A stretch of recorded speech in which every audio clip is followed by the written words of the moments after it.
السلام عليكم جيش فرازة، أتمنى أن تكونوا بخير كالعادة. اليوم سوف نكمل قصة جوكو ضد حاكم العالم السفلي، وحاليا دخلنا في أرك جديد تماما، وهذه هي الحلقة الأولى من هذا الأرك. الأرك سيكون عبارة عن ملحمة كبرى بين الأكوال 12 وبين العالم السفلي. وحاليا إذا كنت جديد في القناة فلا تنسى الاشتراك وتفعيل جرس التنبيهات لكي تتوصل دوما بجديد أول بأول، ولايك للمقطع يا شباب، وأحضروا معكم وجبات خفيفة لأن القصة سوف تكون حماسية. كتنويه للمتابعين الجدد، هذه هي الحلقة التي تتبع آخر حلقة نشرتها في القناة، لهذا شاهد تلك الحلقة لأنه مباشرة سأكمل الأحداث بعدها. وصل جوكو إلى الكون السابع بعد نهاية معركته مع حاكم العالم السفلي، وقام ويس بعلاجه في الطريق. رغم أنه تكبد أضرار طفيفة إلا أن تبقى أضرار، فلهذا قام ويس بإعادة ملابس الممزقة لكي يستعد لمقابلة بيروس الغاضب جدا. في الطريق ويس يشرح لغوكو أن هناك عوالم في العالم السفلي مثل الأكوان، تعتبر عندهم عوالم وعندهم مملكة وإمبراطورية على خلاف الأكوان 12، حيث أن عندهم 10 عوالم، وكل عالم عنده قائد، وكل قائد عنده نائب واحد. وسونغوكو قاتل أضعف نائب بين جميع النواب، بمعنى نائب القائد العاشر بين العوالم الموجودة في العالم السفلي. أخيرا وصل جوكو وويس إلى مقر بيروس، ويقابلان فيجيتا أولا، ثم يسخر بعدها فيجيتا من جوكو ويخبره: لقد فعلت عملا فظيعا هذه المرة، مبارك لك يا كاكاروتو، عليك مكافأة على رأسك، وجميع المختلين في الأكوان سيسعون إلى قتلك لكي يحصلوا على هذه المكافأة من العالم السفلي. ثم تنتقل الأحداث فجأة إلى قصر زينو، حيث يعقد التايشينكان اجتماعا طارئا مع 2 من القوى الخمسة. حاكم العدالة الذي يترأس هذا الاجتماع ويفصل بين التايشينكان وبين حاكم العوالم السفلية الذي أتى إثر خرق الاتفاق بين العوالم وبين الأكوال 12. وهنا بحضور حاكم العدالة يطرق على الطاولة نقرتين، ثم يبدأ الاجتماع بين التايشينكان وبين حاكم العوالم السفلية الذي أتى لكي يعرف سبب تدخل فاني في قتال مع واحد من توابعه في العالم السفلي. يا دايشيكان، أنت تعلم مسبقا لماذا أنا هنا. هناك 3 اتفاقيات جديدة لأنه تم خرق قاعدتنا الأولى. إما أن تعطيني رأس هذا الذي قاتل حاكم العالم السفلي. الشرط الثاني أن تخبرني بكوني ومكان تواجدي، وسأعفو عن البقية إذا قمت بتدمير كونه فقط. أما الشرط الثالث فهو إعلان حرب شاملة على جميع الأكوان، مع العلم أن عدد الأكوان والعوالم في العالم السفلي مضاعف ب13 مرة عدد الأكوان 12 الموجودة عندكم، فلهذا تعرف جيدا أن الغلبة ستكون من هنا نصيبك. من حكمة التايشينكان ومن ذكائه اقترح عليه فكرة بديلة، وافق على إثرها حاكم العوالم وأيضا حاكم العدالة مباشرة، وتقضي هذه الفكرة بإقام بطولة قوة جديدة بين الأكوان 12 باختيار مقاتلين أقوياء ضد قادة العالم السفلي. ولكن ملك الشياطين لم تعجبه هذه الفكرة، قال أن هناك محاربون أقوياء للغاية في العالم السفلي، ولكن لا يريد هذا، بل يريد مشاركة القادة بنفسهم، مع العلم أن الذي يهزم جوكو هو فقط نائب قائد، ونائب أضعف قائد حقا، وهذه مشكلة بالفعل. إذا كان سيشارك القادة، مع العلم أن جوكو هزم نائب القادة بالفعل، فهذه مشكلة كبيرة على محاربي الأكوان 12. وهنا يتدخل حاكم العدالة الذي يفصل بينهم الاجتماع، ويطلب من حاكم العالم السفلي أن يكون عادلا بعد الشيء، فيقول له: تتسرع في الحكم علي. من سيشارك أضعاف 5 قادة من العالم السفلي، لهذا لن يكون الأمر بمشكلة بالنسبة لك يا دايشينكان، أليس كذلك؟ يخبر التايشينكان أن هذا الاتفاق غير عادل تماما، إذ أن القادة في العالم السفلي توازي قوتهم حكام الدمار في الأكوان 12، ولكن أقوى منهم حتى، إذ أن أقوى 3 قادة في العالم السفلي يتخطون منصب حكام الدمار، وقوتهم توازي قوة المساعدين بالفعل، وهذه مشكلة كبيرة للغاية، أنه مع اجتماع أفضل 10 مقاتلين في جميع الأكوان لن يكونوا قادرين على هزيمة مساعد واحد، فهذه هي المشكلة. وبعد اجتماع طويل يخلصون إلى نتيجة يتفقون عليه جميعا، وهي مشاركة 3 قادة و2 من النواب في العالم السفلي، وهم كالآتي: 3 قادة من العالم السفلي بشرط ألا يكونوا من أقوى 5 قادة، و2 من نواب هؤلاء القادة. اتفق التايشينكان مع 2 من القوى الخمسة العظيمة في دراغون بول على هذا الشرط، وفي النهاية يخلصون إلى هذه النتيجة بشرط ألا يشارك أي أحد من حكام الدمار بحكم المعركة القديمة التي دارت بينهم. وفي النهاية يخلص الثلاثة أن تكون هذه المعركة بطولة نجد، بحيث الفريق الذي يتبقى عنده أكبر عدد من المحاربين عند انتهاء المدة الزمنية يكون هو الفريق الفائز بطبيعة الحال. ولكن المشكلة الحقيقية هي منع حكام الدمار من المشاركة، فستكون هذه عقبة كبيرة كبيرة للأكوان. ينتهي الاجتماع وينطلق ملك الشياطين إلى العالم السفلي، وينطلق ملك العدالة إلى عالمه، ويبقى التايشينكان يفكر مليا. ثم تعود الأحداث مجددا إلى بيروس الذي يقوم بتوبيخ سونغوكو ويعطيه عقابا بحمل جميع الأغراض وتنظيف غرفته هذه المرة، والسبب راجع إلى كونه يجلب دوما المشاكل. وهنا يتوقف غوكو لبرهة ويفكر في الكلام الذي قاله له حاكم العالم السفلي قبل أن يغادر مع قاتل عائلة جيرين، ولكن هذا الكلام الذي قاله ثقيل على قلب سونغوكو بحيث أنه لا يستطيع نسيانه إطلاقا. لا تنسى هذا الكلام، اجعله راسخا في عقلك. أنا نائب أضعف قائد فقط. هناك 10 قادة في العالم السفلي، وكل واحد فيهم أقوى من حكام الدمار في عوالمكم. لهذا كن مستعدا جيدا، لأننا سوف نعود، وعندما أخبر قائدي بما حصل سوف ننتقم منك شر انتقام.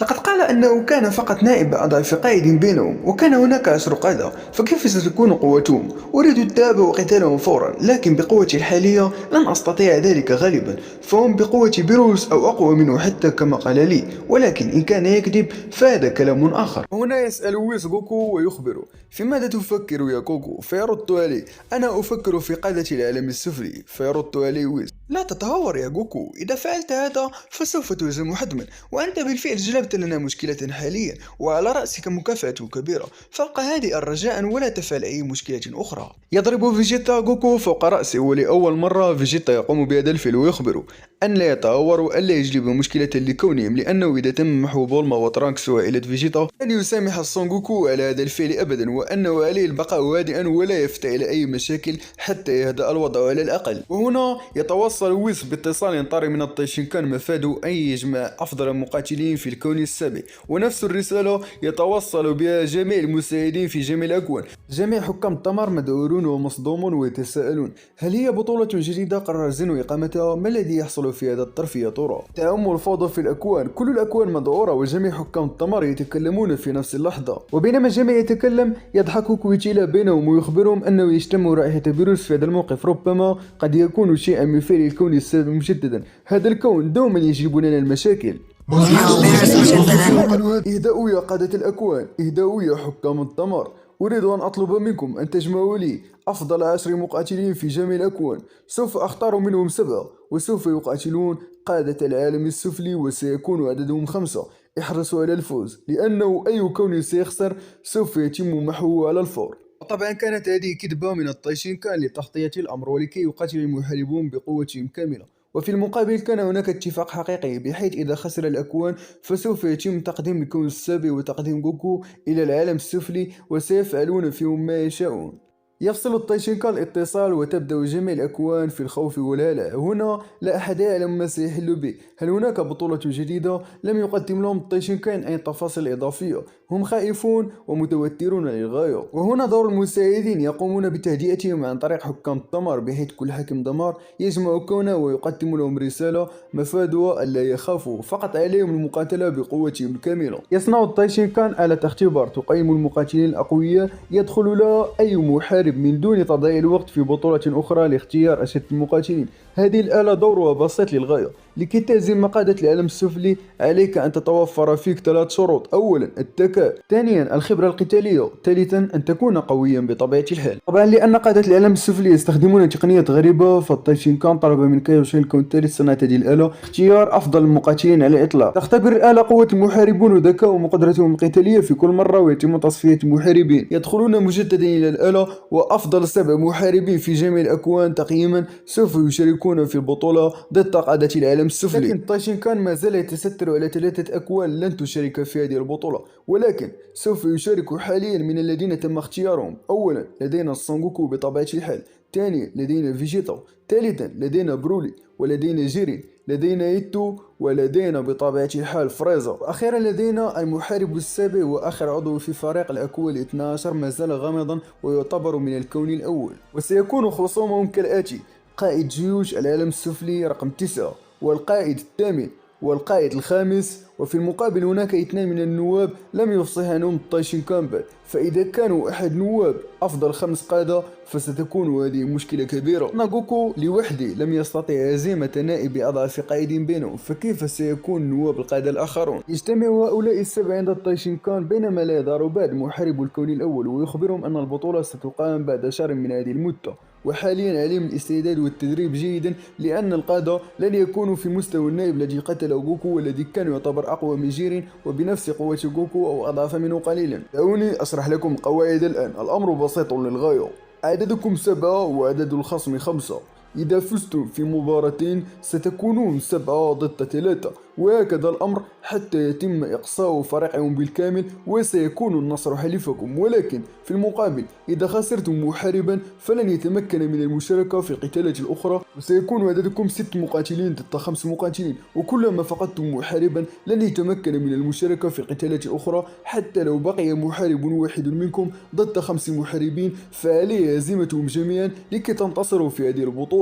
يطلب منهم التايشينكان أن يتبعوا جميعا إلى غرفة خاصة لا يراقب فيها أي أحد من قادة العالم السفلي ولا أي أحد من القوى ال5، ثم يقوم بختم قوة جميع المحاربين الذين سوف يشاركون. ما الذي فعلت يا سيدي؟ لماذا لا أستطيع الشعور بطاقتي؟ ما الذي حصل معي يا ترى؟ لماذا لا أستطيع التحكم في قوتي؟ كل هذا بسببك كاكاروتو، لا تكن غبيا.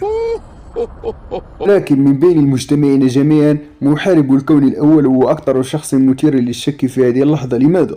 لأنه تنبعث منه طاقة مخيفة رغم أن التايشينكان قام بختم قوته أيضا، فما نوع الآلة التي تنبعث منه يا ترى؟ وفي هذه اللحظات يصرف كل من يتو وبرولي نظرهما إلى المحارب من الكون الأول الذي يبدو غامضا للغاية. يهدئهم التايشينكان ويخبرهم أن لا يقلقوا وأنه ختم قوتهم لمدة وجيزة وبالضبط مدة شهر قبل بداية البطولة ضد العالم السفلي. لماذا ختم التايشينكان قوة أبطالنا السبعة مع العلم أنهم سيمثلون الأكوان في هذه البطولة المميتة؟ فلماذا قام بختم قوتهم؟ وكيف سيتمكنون من التدريب وزيادة قوتهم مع العلم أن طاقتهم مختومة في هذه اللحظة؟ اليوم وصلنا إلى النهاية. كانت هذه افتتاحية الأرك الجديد الذي سيكون حرب شاملة بين الأكوان وبين العالم السفلي. حاليا لا نعلم بعد لماذا التايشينكان قام بختم قوة كل شخص، فحاليا غوكو مثله مثل أي بشري عادي لا يقل شأنا عن موناكا، وليس لديه أي قوة لكي يقاتل ولا حتى لكي يتدرب. فما الذي سيفعله أبطالنا السبعة مع العلم أن قوتهم جميعا مختومة؟ كالعادة لا تجعلوا يومكم يمر من دون الصلاة والسلام على محمد صلى الله عليه وسلم.